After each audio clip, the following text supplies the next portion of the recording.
The Purloined Letter by Edgar Allan Poe.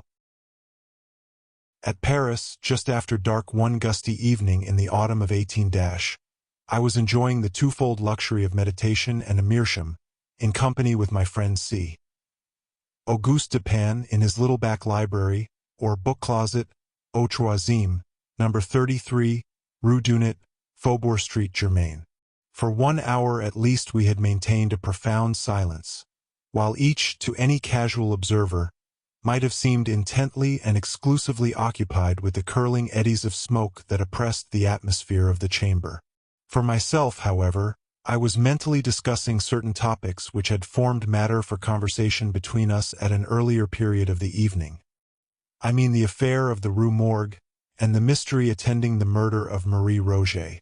I looked upon it, therefore, as something of a coincidence, when the door of our apartment was thrown open and admitted our old acquaintance, Monsieur G., the prefect of the Parisian police.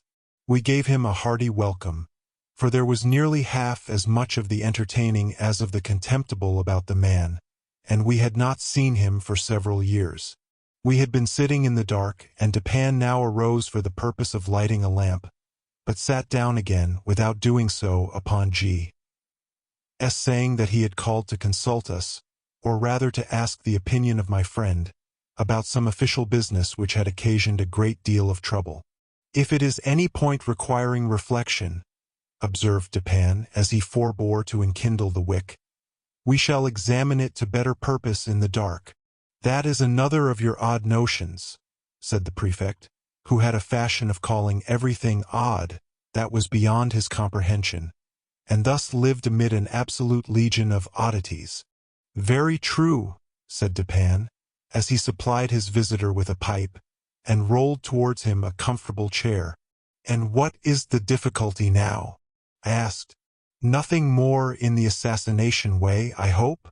"Oh no, nothing of that nature. The fact is, the business is very simple indeed, and I make no doubt that we can manage it sufficiently well ourselves. But then I thought Dupin would like to hear the details of it, because it is so excessively odd." "Simple and odd," said Dupin. "Why, yes, and not exactly that either. The fact is, we have all been a good deal puzzled because the affair is so simple, and yet baffles us altogether. Perhaps it is the very simplicity of the thing which puts you at fault," said my friend. "What nonsense you do talk," replied the prefect, laughing heartily. "Perhaps the mystery is a little too plain," said Dupin. "Oh, good heavens! Who ever heard of such an idea? A little too self-evident. Ha! Ha! Ha! Ha! Ha! Ha! Ho! Ho! Ho!" roared our visitor, profoundly amused. "Oh, Dupin, you will be the death of me yet. And what, after all, is the matter on hand?" I asked. "Why, I will tell you," replied the prefect, as he gave a long, steady, and contemplative puff, and settled himself in his chair. "I will tell you in a few words. But before I begin, let me caution you that this is an affair demanding the greatest secrecy, and that I should most probably lose the position I now hold, were it known that I confided it to anyone." "Proceed," said I. "Or not," said Dupin. "Well, then, I have received personal information, from a very high quarter, that a certain document of the last importance has been purloined from the royal apartments. The individual who purloined it is known. This beyond a doubt. He was seen to take it. It is known, also, that it still remains in his possession." "How is this known?" asked Dupin. "It is clearly inferred," replied the prefect, "from the nature of the document, and from the non-appearance of certain results which would at once arise from its passing out of the robber's possession. That is to say, from his employing it as he must design in the end to employ it." "Be a little more explicit," I said. "Well, I may venture so far as to say that the paper gives its holder a certain power in a certain quarter where such power is immensely valuable." The prefect was fond of the cant of diplomacy. "Still, I do not quite understand," said Dupin. "No? Well, The disclosure of the document to a third person, who shall be nameless, would bring in question the honor of a personage of most exalted station, and this fact gives the holder of the document an ascendancy over the illustrious personage whose honor and peace are so jeopardized. But this ascendancy, I interposed, would depend upon the robber's knowledge of the loser's knowledge of the robber. Who would dare? The thief, said G, is the minister D, who dares all things, those unbecoming as well as those becoming a man. The method of the theft was not less ingenious than bold. The document in question, a letter, to be frank, had been received by the personage robbed while alone in the royal boudoir. During its perusal, she was suddenly interrupted by the entrance of the other exalted personage, from whom especially it was her wish to conceal it. After a hurried and vain endeavor to thrust it in a drawer, she was forced to place it, open as it was, upon a table. The address, however, was uppermost, and, the contents thus unexposed, the letter escaped notice. At this juncture enters the minister D. His lynx eye immediately perceives the paper, recognizes the handwriting of the address, observes the confusion of the personage addressed, and fathoms her secret. After some business transactions, hurried through in his ordinary manner, he produces a letter somewhat similar to the one in question, opens it, pretends to read it, and then places it in close juxtaposition to the other. Again he converses for some 15 minutes upon the public affairs. At length, in taking leave, he takes also from the table the letter to which he had no claim. Its rightful owner saw, but, of course, dared not call attention to the act, in the presence of the third personage who stood at her elbow. The minister decamped, leaving his own letter, one of no importance, upon the table. "Here, then," said Dupin to me, "you have precisely what you demand to make the ascendancy complete, the robber's knowledge of the loser's knowledge of the robber."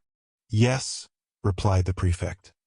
"And the power thus attained has, for some months past, been wielded, for political purposes, to a very dangerous extent. The personage robbed is more thoroughly convinced, every day, of the necessity of reclaiming her letter. But this, of course, cannot be done openly. In fine, driven to despair, she has committed the matter to me." "Then whom," said Dupin, amid a perfect whirlwind of smoke, "no more sagacious agent could, I suppose, be desired or even imagined." "You flatter me," replied the prefect. "But it is possible that some such opinion may have been entertained." "It is clear," said I, "as you observe, that the letter is still in possession of the minister. Since it is this possession, and not any employment of the letter, which bestows the power. With the employment the power departs." "True," said G. And upon this conviction I proceeded. My first care was to make thorough search of the minister's hotel, and here my chief embarrassment lay in the necessity of searching without his knowledge. Beyond all things, I have been warned of the danger which would result from giving him reason to suspect our design. "But," said I, "you are quite au fait in these investigations. The Parisian police have done this thing often before." "Oh, yes. And for this reason I did not despair. The habits of the minister gave me, too, a great advantage. He is frequently absent from home all night. His servants are by no means numerous.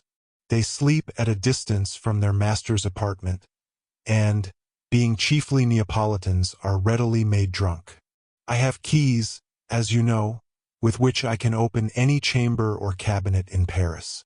For 3 months a night has not passed, during the greater part of which I have not been engaged, personally, in ransacking the D. Hotel. My honor is interested, and, to mention a great secret, the reward is enormous. So I did not abandon the search until I had become fully satisfied that the thief is a more astute man than myself. I fancy that I have investigated every nook and corner of the premises in which it is possible that the paper can be concealed. "But is it not possible," I suggested, that although the letter may be in possession of the minister as it unquestionably is, he may have concealed it elsewhere than upon his own premises? This is barely possible, said Dupin. The present peculiar condition of affairs at court, and especially of those intrigues in which D. is known to be involved, would render the instant availability of the document, its susceptibility of being produced at a moment's notice, a point of nearly equal importance with its possession. Its susceptibility of being produced? Said I. That is to say, of being destroyed, said Dupin. True, I observed. The paper is clearly then upon the premises. As for its being upon the person of the minister, we may consider that as out of the question. Entirely, said the prefect.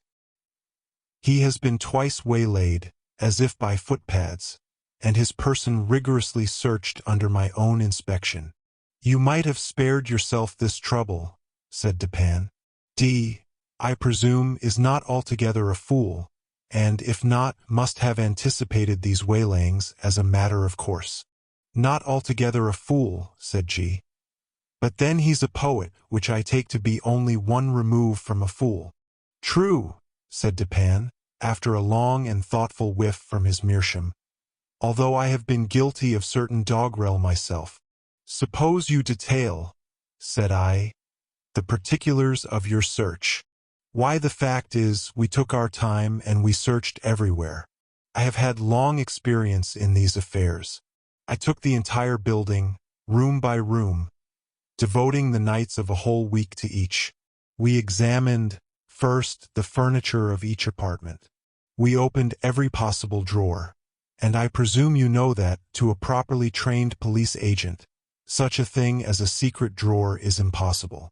Any man is a dolt who permits a secret drawer to escape him in a search of this kind. The thing is so plain. There is a certain amount of bulk of space to be accounted for in every cabinet. Then we have accurate rules. The 50th part of a line could not escape us. After the cabinets we took the chairs. The cushions we probed with the fine long needles you have seen me employ. From the tables we removed the tops. Why so? Sometimes the top of a table or other similarly arranged piece of furniture is removed by the person wishing to conceal an article. Then the leg is excavated, the article deposited within the cavity, and the top replaced. The bottoms and tops of bedposts are employed in the same way. But could not the cavity be detected by sounding? I asked. By no means, if, when the article is deposited, a sufficient wadding of cotton be placed around it. Besides, in our case, we were obliged to proceed without noise. But you could not have removed, you could not have taken to pieces all articles of furniture in which it would have been possible to make a deposit in the manner you mention. A letter may be compressed into a thin spiral roll, not differing much in shape or bulk from a large knitting needle, and in this form it might be inserted into the rung of a chair, for example. You did not take to pieces all the chairs. Certainly not, but we did better. We examined the rungs of every chair in the hotel, and indeed the jointings of every description of furniture, by the aid of a most powerful microscope. Had there been any traces of recent disturbance, we should not have failed to detect it instantly. A single grain of gimlet dust, for example, would have been as obvious as an apple. Any disorder in the gluing, any unusual gaping in the joints, would have sufficed to ensure detection. I presume you looked to the mirrors between the boards and the plates, and you probed the beds and the bedclothes, as well as the curtains and carpets. That, of course. And when we had absolutely completed every particle of the furniture in this way, then we examined the house itself. We divided its entire surface into compartments, which we numbered, so that none might be missed. Then we scrutinized each individual square inch throughout the premises, including the two houses immediately adjoining, with the microscope, as before. The two houses adjoining, I exclaimed. You must have had a great deal of trouble. We had. But the reward offered is prodigious. You include the grounds about the houses? All the grounds are paved with brick. They gave us comparatively little trouble.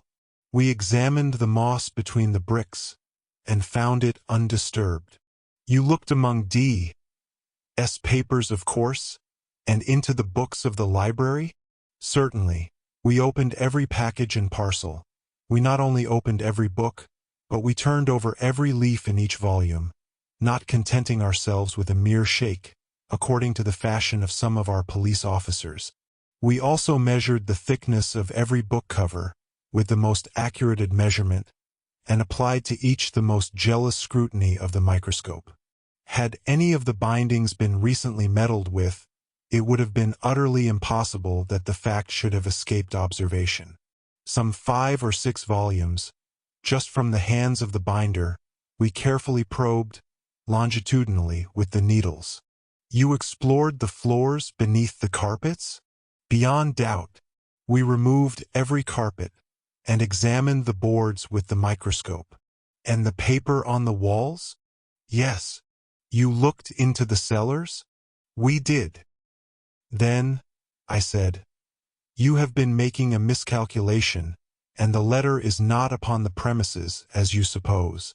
I fear you are right there, said the prefect.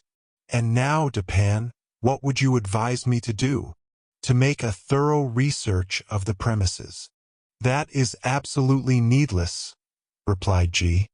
I am not more sure that I breathe than I am that the letter is not at the hotel. I have no better advice to give you, said Dupin. You have, of course, an accurate description of the letter? Oh, yes. And here the prefect, producing a memorandum book, proceeded to read aloud a minute account of the internal, and especially of the external appearance of the missing document. Soon after finishing the perusal of this description, he took his departure, more entirely depressed in spirits than I had ever known the good gentleman before. In about a month afterwards he paid us another visit, and found us occupied very nearly as before.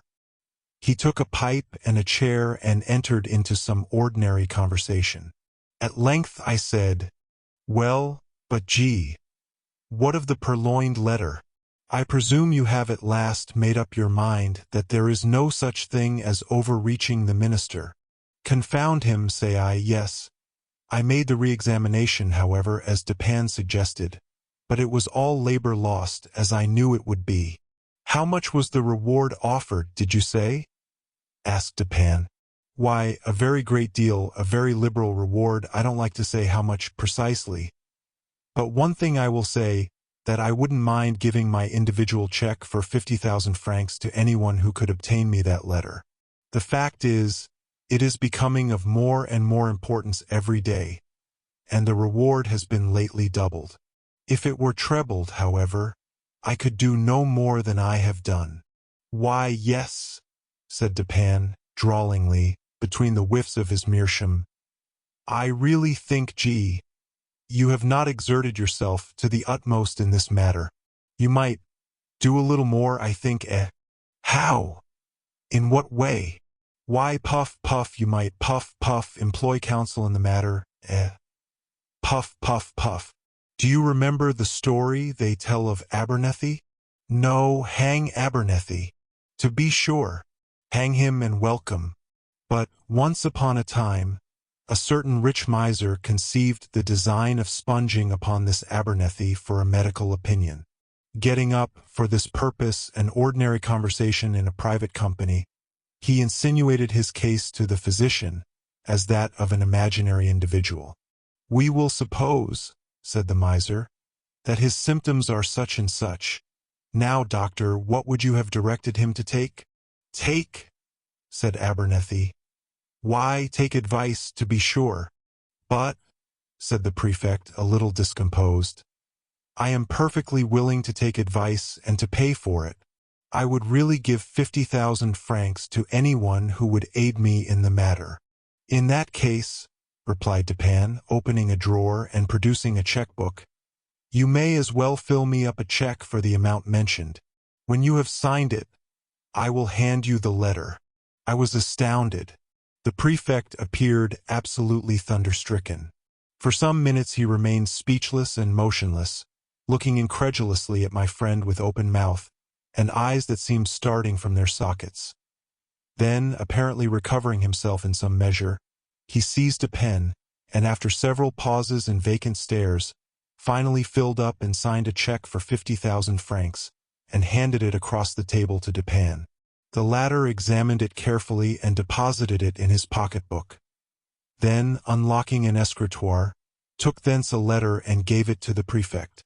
This functionary grasped it in a perfect agony of joy, opened it with a trembling hand, cast a rapid glance at its contents, and then, scrambling and struggling to the door, rushed at length unceremoniously from the room and from the house, without having uttered a syllable since Dupin had requested him to fill up the check. When he had gone, my friend entered into some explanations. "The Parisian police," he said, "are exceedingly able in their way. They are persevering, ingenious, cunning, and thoroughly versed in the knowledge which their duties seem chiefly to demand. Thus, when G. detailed to us his mode of searching the premises at the Hotel D, I felt entire confidence in his having made a satisfactory investigation, so far as his labors extended." "So far as his labors extended?" said I. "Yes," said Dupin. "The measures adopted were not only the best of their kind, but carried out to absolute perfection. Had the letter been deposited within the range of their search, these fellows would, beyond a question, have found it." I merely laughed, but he seemed quite serious in all that he said. "The measures, then," he continued, "were good in their kind and well executed. Their defect lay in their being inapplicable to the case and to the man. A certain set of highly ingenious resources are, with the prefect, a sort of Procrustean bed, to which he forcibly adapts his designs. But he perpetually errs by being too deep or too shallow for the matter in hand, and many a schoolboy is a better reasoner than he. I knew one about 8 years of age, whose success at guessing in the game of even and odd attracted universal admiration. This game is simple and is played with marbles. One player holds in his hand a number of these toys, and demands of another whether that number is even or odd. If the guess is right, the guesser wins one. If wrong, he loses one. The boy to whom I allude won all the marbles of the school. Of course he had some principle of guessing, and this lay in mere observation and admeasurement of the astuteness of his opponents. For example, an arrant simpleton is his opponent, and, holding up his closed hand, asks, "Are they even or odd?" Our schoolboy replies, "Odd," and loses, but upon the second trial he wins, for he then says to himself, "The simpleton had them even upon the first trial, and his amount of cunning is just sufficient to make him have them odd upon the second. I will therefore guess odd." He guesses odd, and wins. Now, with the simpleton a degree above the first, he would have reasoned thus: "This fellow finds that in the first instance I guessed odd, and, in the second, he will propose to himself, upon the first impulse, a simple variation from even to odd, as did the first simpleton, but then a second thought will suggest that this is too simple a variation, and finally he will decide upon putting it even as before. I will therefore guess even." He guesses even and wins. Now this mode of reasoning in the schoolboy, whom his fellows termed lucky, what, in its last analysis, is it? It is merely, I said, an identification of the reasoner's intellect with that of his opponent. "It is," said Dupin. And upon inquiring of the boy by what means he effected the thorough identification in which his success consisted, I received answer as follows: "When I wish to find out how wise or how stupid or how good or how wicked is anyone, or what are his thoughts at the moment, I fashion the expression of my face as accurately as possible in accordance with the expression of his, and then wait to see what thoughts or sentiments arise in my mind or heart, as if to match or correspond with the expression." This response of the schoolboy lies at the bottom of all the spurious profundity which has been attributed to Rochefoucauld, to La Bougive, to Machiavelli, and to Campanella. And the identification, I said, of the reasoner's intellect with that of his opponent, depends, if I understand you aright, upon the accuracy with which the opponent's intellect is admeasured. For its practical value it depends upon this, replied Dupin. And the prefect and his cohort fail so frequently, first, by default of this identification, and secondly, by ill-admeasurement or rather through non-admeasurement of the intellect with which they are engaged. They consider only their own ideas of ingenuity, and, in searching for anything hidden, advert only to the modes in which they would have hidden it. They are right in this much, that their own ingenuity is a faithful representative of that of the mass. But when the cunning of the individual felon is diverse in character from their own, the felon foils them, of course. This always happens when it is above their own, and very usually when it is below. They have no variation of principle in their investigations. At best, when urged by some unusual emergency, by some extraordinary reward, they extend or exaggerate their old modes of practice without touching their principles. What, for example, in this case of D, has been done to vary the principle of action? What is all this boring and probing and sounding and scrutinizing with the microscope and dividing the surface of the building into registered square inches? What is it all but an exaggeration of the application of the one principle or set of principles of search, which are based upon the one set of notions regarding human ingenuity, to which the prefect, in the long routine of his duty, has been accustomed? Do you not see he has taken it for granted that all men proceed to conceal a letter, not exactly in a gimlet hole bored in a chair leg, but, at least, in some out-of-the-way hole or corner suggested by the same tenor of thought which would urge a man to secrete a letter in a gimlet hole bored in a chair leg? And do you not see also that such recherches nooks for concealment are adapted only for ordinary occasions, and would be adopted only by ordinary intellects? For, in all cases of concealment, a disposal of the article concealed, a disposal of it in this recherche manner, is, in the very first instance, presumable and presumed, and thus its discovery depends not at all upon the acumen, but altogether upon the mere care, patience, and determination of the seekers. And where the case is of importance, or what amounts to the same thing in the political eyes, when the reward is of magnitude, the qualities in question have never been known to fail. You will now understand what I meant in suggesting that, had the Purloined Letter been hidden anywhere within the limits of the prefect's examination, in other words, had the principle of its concealment been comprehended within the principles of the prefect, its discovery would have been a matter altogether beyond question. This functionary, however, has been thoroughly mystified, and the remote source of his defeat lies in the supposition that the minister is a fool, because he has acquired renown as a poet. All fools are poets. This the prefect feels, and he is merely guilty of a non-distributio medii in thence inferring that all poets are fools. But is this really the poet? I asked. There are two brothers, I know, and both have attained reputation in letters. The minister, I believe, has written learnedly on the differential calculus. He is a mathematician and no poet. You are mistaken. I know him well, he is both. As poet and mathematician, he would reason well. As mere mathematician, he could not have reasoned at all, and thus would have been at the mercy of the prefect. You surprise me, I said, by these opinions, which have been contradicted by the voice of the world. You do not mean to set at naught the well-digested idea of centuries. The mathematical reason has long been regarded as the reason par excellence. Il Perrier, replied Dupin, quoting from Chamfort, Que taut ide public, taut convention recu est unsatis, car ella convenu au plus grand nombre. The mathematicians, I grant you, have done their best to promulgate the popular error to which you allude, and which is none the less an error for its promulgation as truth. With an art worthy a better cause, for example, they have insinuated the term analysis into application to algebra. The French are the originators of this particular deception.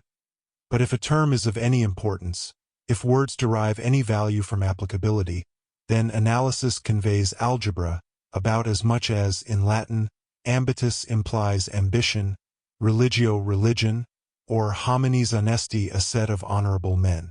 You have a quarrel on hand, I see, said I, with some of the algebraists of Paris, but proceed. I dispute the availability, and thus the value, of that reason which is cultivated in any especial form other than the abstractly logical. I dispute, in particular, the reason adduced by mathematical study. The mathematics are the science of form and quantity. Mathematical reasoning is merely logic applied to observation upon form and quantity. The great error lies in supposing that even the truths of what is called pure algebra are abstract or general truths. And this error is so egregious that I am confounded at the universality with which it has been received. Mathematical axioms are not axioms of general truth. What is true of relation, of form and quantity, is often grossly false in regard to morals, for example. In this latter science it is very usually untrue that the aggregated parts are equal to the whole. In chemistry also the axiom fails. In the consideration of motive it fails. For two motives, each of a given value, have not necessarily a value when united equal to the sum of their values apart. There are numerous other mathematical truths which are only truths within the limits of relation. But the mathematician argues, from his finite truths, through habit, as if they were of an absolutely general applicability, as the world indeed imagines them to be. Bryant, in his very learned Mythology, mentions an analogous source of error when he says that, although the pagan fables are not believed, yet we forget ourselves continually and make inferences from them as existing realities. With the algebraists, however, who are pagans themselves, the pagan fables are believed, and the inferences are made, not so much through lapse of memory, as through an unaccountable addling of the brains. In short, I never yet encountered the mere mathematician who could be trusted out of equal roots, or one who did not clandestinely hold it as a point of his faith that x2 plus px was absolutely and unconditionally equal to q. Say to one of these gentlemen, by way of experiment, if you please, that you believe occasions may occur where x2 plus px is not altogether equal to q, and, having made him understand what you mean, get out of his reach as speedily as convenient, for, beyond doubt, he will endeavor to knock you down. I mean to say, continued Dupin, while I merely laughed at his last observations, that if the minister had been no more than a mathematician, the prefect would have been under no necessity of giving me this check. I know him, however, as both mathematician and poet, and my measures were adapted to his capacity, with reference to the circumstances by which he was surrounded. I knew him as a courtier, too, and as a bold intriguant. Such a man, I considered, could not fail to be aware of the ordinary policial modes of action. He could not have failed to anticipate, and events have proved that he did not fail to anticipate, the waylayings to which he was subjected. He must have foreseen, I reflected, the secret investigations of his premises, his frequent absences from home at night, which were hailed by the prefect as certain aids to his success. I regarded only as ruses, to afford opportunity for thorough search to the police, and thus the sooner to impress them with the conviction to which G. in fact, did finally arrive, the conviction that the letter was not upon the premises. I felt, also, that the whole train of thought, which I was at some pains in detailing to you just now, concerning the invariable principle of policial action in searches for articles concealed, I felt that this whole train of thought would necessarily pass through the mind of the minister. It would imperatively lead him to despise all the ordinary nooks of concealment. He could not, I reflected, be so weak as not to see that the most intricate and remote recess of his hotel would be as open as his commonest closets to the eyes, to the probes, to the gimlets, and to the microscopes of the prefect. I saw, in fine, that he would be driven, as a matter of course, to simplicity, if not deliberately induced to it as a matter of choice. You will remember, perhaps, how desperately the prefect laughed when I suggested, upon our first interview, that it was just possible this mystery troubled him so much on account of its being so very self-evident.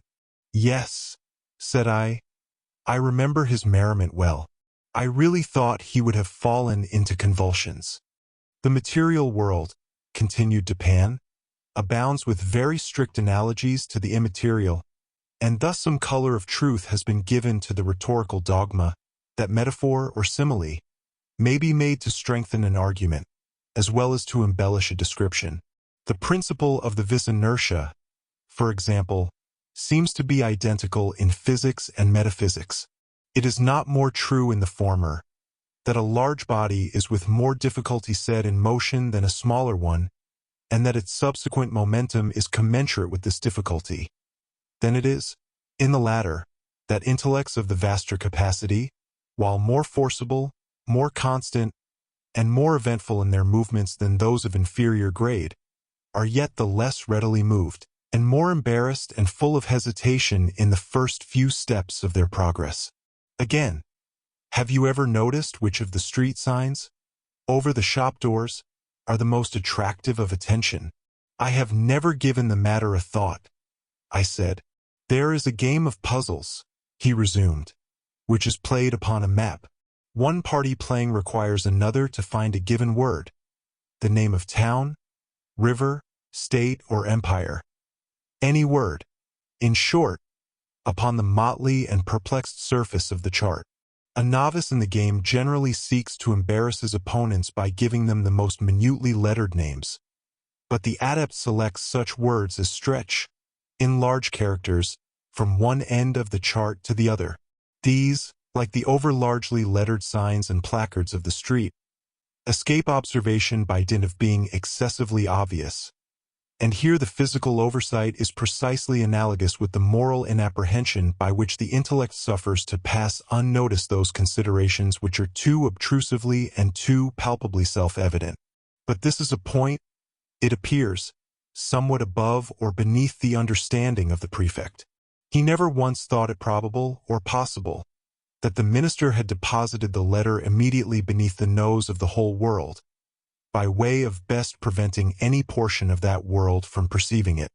But the more I reflected upon the daring, dashing, and discriminating ingenuity of D, upon the fact that the document must always have been at hand if he intended to use it to good purpose, and upon the decisive evidence obtained by the prefect that it was not hidden within the limits of that dignitary's ordinary search, the more satisfied I became that, to conceal this letter, the minister had resorted to the comprehensive and sagacious expedient of not attempting to conceal it at all.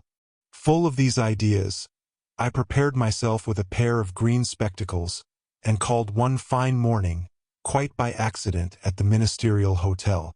I found D. at home, yawning, lounging, and dawdling, as usual, and pretending to be in the last extremity of ennui. He is, perhaps, the most really energetic human being now alive, but that is only when nobody sees him. To be even with him, I complained of my weak eyes, and lamented the necessity of the spectacles, under cover of which I cautiously and thoroughly surveyed the whole apartment, while seemingly intent only upon the conversation of my host. I paid especial attention to a large writing table near which he sat, and upon which lay confusedly some miscellaneous letters and other papers, with one or two musical instruments and a few books. Here, however, after a long and very deliberate scrutiny, I saw nothing to excite particular suspicion. At length my eyes, in going the circuit of the room, fell upon a trumpery filigree card-rack of pasteboard, that hung dangling by a dirty blue ribbon from a little brass knob just beneath the middle of the mantelpiece. In this rack, which had 3 or 4 compartments, were 5 or 6 visiting cards and a solitary letter. This last was much soiled and crumpled. It was torn nearly in two across the middle, as if a design, in the first instance, to tear it entirely up as worthless, had been altered or stayed in the second. It had a large black seal, bearing the D. cipher very conspicuously, and was addressed, in a diminutive female hand, to D. the minister himself. It was thrust carelessly, and even, as it seemed contemptuously, into one of the uppermost divisions of the rack. No sooner had I glanced at this letter than I concluded it to be that of which I was in search.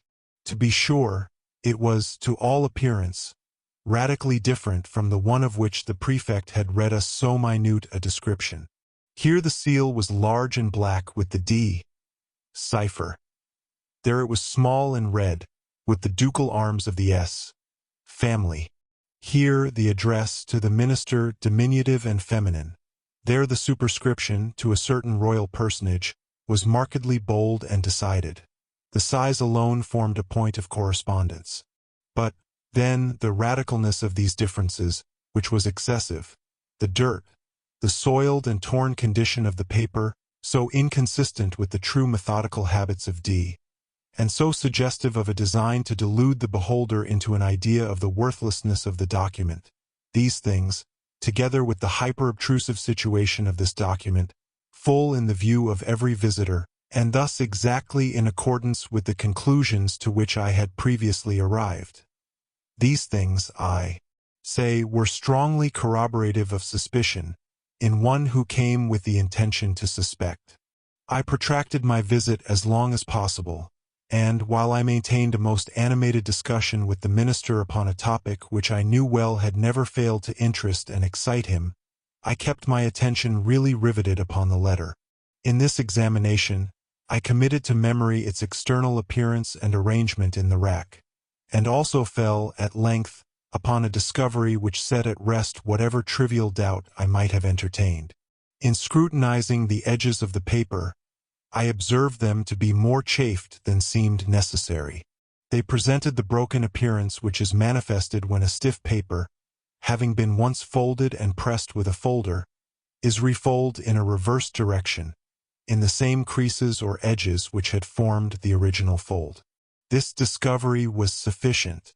It was clear to me that the letter had been turned, as a glove, inside out, redirected and resealed. I bade the minister good morning, and took my departure at once, leaving a gold snuff-box upon the table. The next morning I called for the snuff-box, when we resumed, quite eagerly, the conversation of the preceding day. While thus engaged, however, a loud report, as if of a pistol, was heard immediately beneath the windows of the hotel, and was succeeded by a series of fearful screams, and the shoutings of a terrified mob. D rushed to a casement, threw it open, and looked out.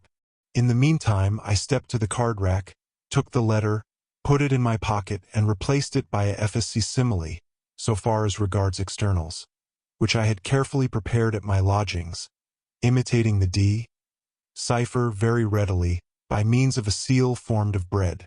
The disturbance in the street had been occasioned by the frantic behavior of a man with a musket. He had fired it among a crowd of women and children.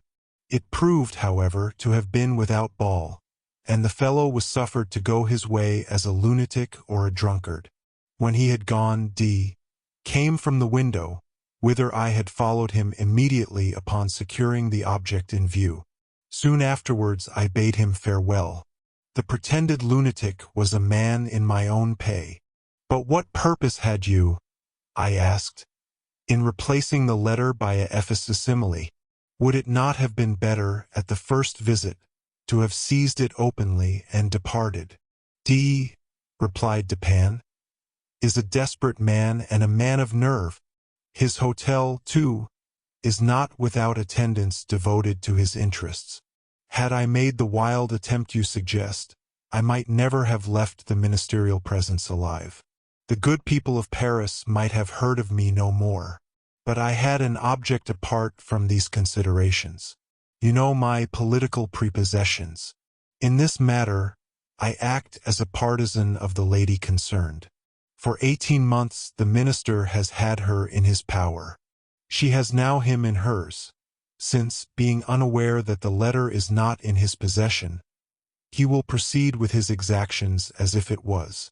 Thus will he inevitably commit himself at once to his political destruction. His downfall, too, will not be more precipitate than awkward. It is all very well to talk about the facilis descensus Averni. But in all kinds of climbing, as Catalani said of singing, it is far more easy to get up than to come down. In the present instance I have no sympathy, at least no pity, for him who descends.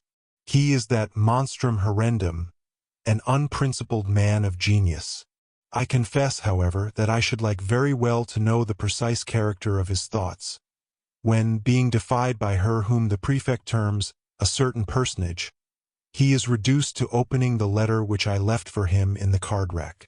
How? Did you put anything particular in it?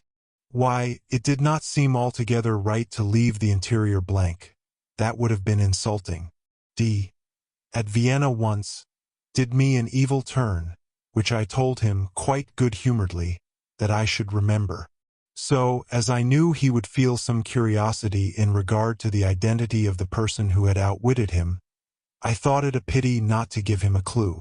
He is well acquainted with my MS, and I just copied into the middle of the blank sheet the words, Un design si fun este, sil ne digni diatri, est digni de thy este. They are to be found in Crebelin's A Tree. Here ends the story, The Purloined Letter, by Edgar Allan Poe. Dear listener, we close the pages on another tale, a journey through words, imagination, and emotion. Here at the Falls Audiobook, where stories flow like a river's current, carrying you to distant worlds and uncharted depths. We thank you for joining us. As always, we invite you to linger a little longer. Subscribe to our channel to discover more stories waiting to be heard, each a cascade of voices, ideas, and artistry. And remember, every great story begins with a single word. Perhaps the next one will begin with you. Until our voices meet again, may your days be filled with quiet moments, rich pages, and the soothing sound of a story well told. This is the Falls Audiobook, signing off.